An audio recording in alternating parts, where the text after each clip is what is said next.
My dear garden-loving friends, what if I told you that the most potent prescription for your heart and mind isn't found in a pill bottle, but right in your own backyard? We often think of our patches of green as just a pleasant hobby, but hidden within the soil is a powerful remedy that doctors are finally beginning to understand. Research suggests that the simple act of tending to your plants supports holistic wellness in ways we never imagined, from calming your heart to finally giving you a restful night's sleep. Today, I want to show you how to unlock these benefits with a gentle approach that won't strain your back. It starts by changing how we look at the very earth we tend. We often look at the rich, dark soil in our planters and think about the vibrant blooms or crisp vegetables it will produce. But there is a much deeper, more surprising connection buried in that dirt. It turns out that the simple act of sinking your hands into the earth has a direct line to the rhythm of your heart. For many of us, gardening has felt like just another chore on a long list of to-dos. We think about the weeding, the watering, and the pruning as tasks that need to be finished before we can rest. But I want you to shift that perspective for a moment. What if I told you that stepping into your garden is actually more like stepping into a natural, cost-free pharmacy? New research is showing us that this hobby we love is actually a powerful prescription for cardiovascular longevity. A fascinating study involving older adults in Madrid took a very close look at this connection. The researchers weren't just asking people how they felt. They were looking at the blood. They measured things with complicated names like proBNP and IL-6. Now, I don't want you to worry about memorizing those acronyms. Think of them like the check engine lights on your car's dashboard. When these levels are high in your blood, it indicates stress on the heart and inflammation in the body. It's a warning sign. Here is the secret that the study revealed. Older adults with higher exposure to green spaces, like our beloved gardens, had significantly lower levels of these warning markers. The garden was effectively turning off the check engine light. The study found a 10% reduction in the risk for a cardiovascular disease event among these participants. For those managing diabetes, they even saw lower levels of high sensitivity, troponin T, another marker that doctors watch closely. It seems that simply being around the green life we cultivate helps our biology find a calmer, safer rhythm. But why does this happen? It is not magic, though it certainly feels like it. It is about a holistic approach to wellness that gardening naturally provides. When we are out among the plants, our stress levels drop and we breathe cleaner air. We are moving our bodies in gentle, rhythmic ways. Reaching for a weed, digging a small hole, carrying a watering can. It is physical activity, yes, but it doesn't feel like a grueling session at the gym. It feels like care. The evidence keeps growing, my friends. Another massive review from 2023 looked at data from over 146,000 adults aged 65 and older. The numbers they found are truly encouraging for us. Compared to those who don't garden, those of us who do had 40% lower odds of facing cardiovascular disease. The risk of stroke was 45% lower, and the odds of a heart attack were reduced by 37%. Perhaps most striking, the odds for diabetes were nearly cut in half, specifically 49% lower for the gardeners. Even the risk of high blood pressure was 26% lower. It brings us to a beautiful realization. We are not just growing food, we are growing a shield against illness. That same study showed that gardeners were 56% more likely to eat 5 or more servings of fruits and vegetables every single day. When you grow a sun-warmed tomato or a crisp pepper yourself, you want to eat it. It changes your relationship with nutrition completely. So, you see, this isn't just about keeping busy. It is about biological harmony. By nurturing these plants, we are unconsciously nurturing our own longevity, reducing the risks that often come with age. We create a sanctuary that lowers our blood pressure and strengthens our hearts without us even noticing the effort. But a healthy heart is just one part of a larger wellness picture that includes mental clarity and restorative rest. While our gardens work wonders for our physical vitality, they also offer a surprising remedy for the quiet hours of the night. Have you ever wondered why a gardener often sleeps deeper and more soundly than someone who spends an hour running on a treadmill? It seems counterintuitive. The gym goer is sweating and pushing their limits, while the gardener might be slowly tending to a basil plant or deadheading a few marigolds. Yet, when the sun goes down, it is the gardener who drifts off into a peaceful, restorative slumber. As we move through our golden years, we face silent enemies that don't always show up on a standard medical chart. Loneliness and poor sleep quietly chip away at our vitality. We often turn to the medicine cabinet for help,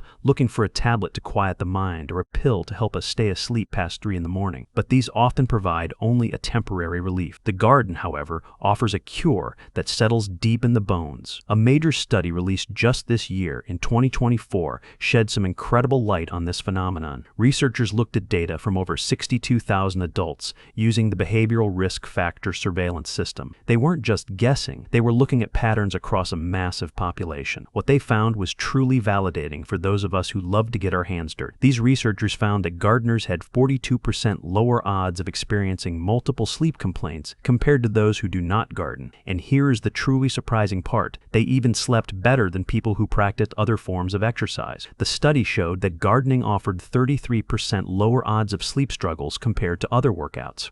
It seems that the specific combination of fresh air, natural light, and the gentle, purposeful movement of gardening tells our internal clocks that it is time to rest when the day is done. But this restorative rest isn't just about physical tiredness. It is connected to the peace of mind that comes from community. We know that social isolation is a serious matter. In fact, research shows that social isolation and loneliness are considered major cardiac risk factors, independently associated with cardiovascular and all-cause mortality. When we feel alone, our bodies stay in a state of low-level alarm. Gardening creates a beautiful, natural bridge back to other people. Think about the social feedback loop that happens when your garden succeeds. If you have ever grown zucchini or tomatoes, you know the feeling of sudden abundance. You have far more than you can eat. So what do? You walk over to the next door neighbor with a basket of fresh vegetables. You share the harvest. This simple act breaks down walls. Research indicates that community gardening programs specifically reduce perceived loneliness and significantly increase social support. It gives us a reason to talk, to share recipes, and to check in on one another. Even in areas where grocery stores are scarce, what we often call food deserts, a garden becomes a hub of nutrition and connection. It combats food insecurity and malnutrition, ensuring that we and our neighbors are eating diverse, healthy meals. This isn't just charity, it is a vital form of connection that lowers our stress and feeds our need for purpose. There is a profound mental clarity that comes from tending to life. When you wake up knowing that your plants need water or that a new bloom is about to open, you have a purpose. You are needed. This sense of responsibility anchors us in the present moment, pushing away the anxieties that keep us awake at night. The wonderful news is that you don't need difficult, high-maintenance plants to get these benefits. The best plants for this lifestyle are the forgiving ones, the ones that want to grow almost as much as you want to grow them. The true harvest isn't just the vegetable you put on your plate, it is the peaceful night's rest that follows the planting. However, I know many of you might be thinking about the physical toll. You might be worried about kneeling in the dirt or hauling heavy hoses across a large yard. My friends, please do not let physical limitations or a lack of space discourage you from starting. There is a way to build a thriving sanctuary that requires almost no effort at all. You do not need a sprawling farm to reap these health rewards. In fact, you don't even need a backyard. Many of us hesitate to start because we remember the heavy labor of the past, tilling rocky ground, wrestling with stubborn weeds, and waking up with an aching back. Physical limitations often discourage us from planting that first seed, but I want to share a secret with you. Traditional gardening can be backbreaking, but your personal sanctuary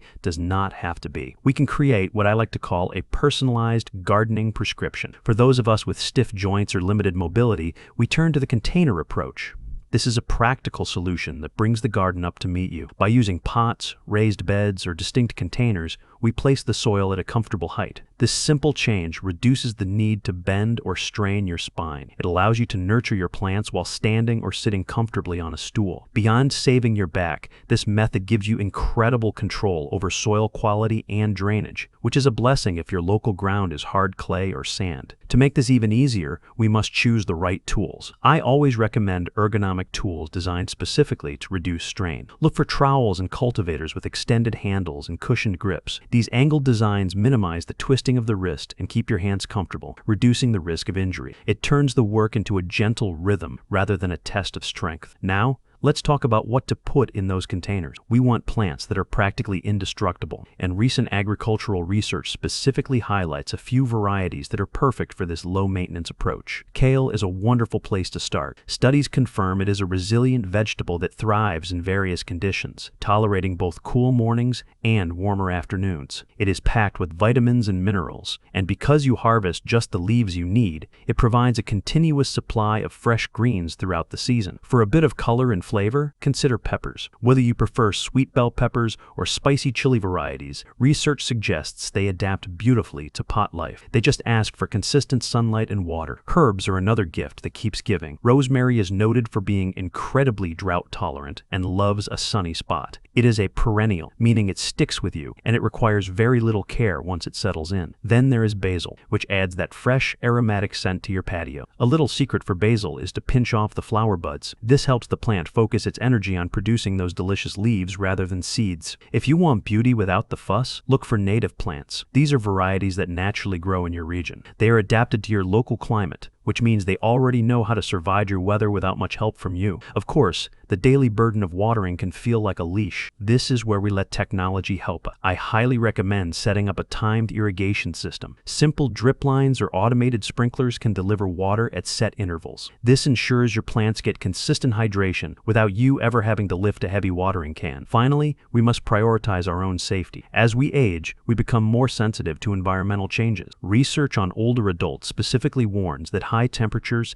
and poor air quality can exacerbate cardiovascular conditions. Please, my friends, make sure you hydrate sufficiently before, during, and even after you step outside. It is best to tend to your pots during the cool early morning or late afternoon hours to protect your heart while you nurture your soil. A thriving garden can exist on a simple patio with minimal effort, providing you with fresh food and peace of mind. But while we focus on these easy-to-grow favorites in our safe containers, nature offers other protein-rich options that are far more controversial. Outside our garden gates, there is a plant that grows in the ditches by the side of the road, a botanical survivor that presents some very interesting legal complexities. My dear garden-loving friends, that complexity arises because the plant growing in the dry, dusty ditches along our highways is one that the industrial food system absolutely despises. While we spend our hard-earned money on expensive supplements and protein powders at the store, we are often driving right past one of nature's most generous gifts. It sits there in the roadside soil, ignored and unwanted by the masses. It creates a strange sort of tension for those of us who love the land. We see a plant that is packed with essential nutrition, yet it is often branded as a nuisance in many agricultural zones, treated not as a resource, but as an intruder. We are talking about the resilience of amaranthus, which you likely know by its common name, pigweed. It seems like a humble green, but it carries a heavy reputation. In the eyes of major agricultural agencies, this plant is a serious threat to the established order. But here is the secret that might surprise you. It is not considered dangerous because it poisons people. It is considered dangerous because it outcompetes the crops that make money. You see,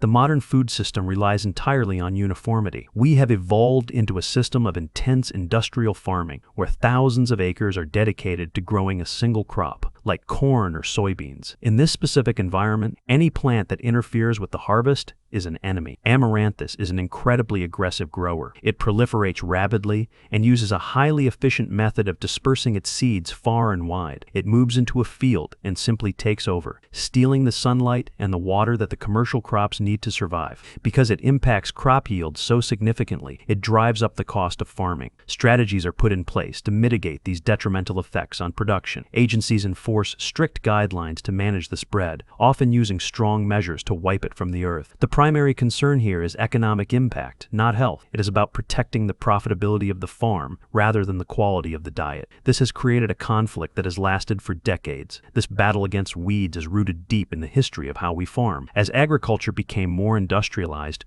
we prioritized yield above all else. We focused on maximizing the output of a few specific plants, leading us to suppress anything that stood in the way. This approach often leads to the eradication of beneficial plants. We are essentially destroying a source of vitamins and minerals in the name of efficiency. It is a duality that creates a complex challenge for anyone who looks closely at our food policies. The contrast between this weed and our garden vegetables is striking. Think of your prized tomatoes or your delicate lettuce. They are fragile things, aren't they? They require perfect soil, regular watering, and protection from the wind. Amaranthus, on the other hand, is a warrior. It thrives in what researchers call disturbed environments. It loves the hard-packed earth of a ditch, or the edges of a construction site. It withstands harsh conditions and limited resources that would kill a commercial crop in a day. It is a profound irony. We live in a world where many people face food insecurity. Yet, we have a mindset designed to destroy a resilient, nutrient-rich plant that grows freely in the margins. We have labeled a potential solution as a problem. It forces us to ask what we really value in our food system. This plant is a survivor, just like many of us. It endures despite the odds. But for those of us wishing to harness this vitality,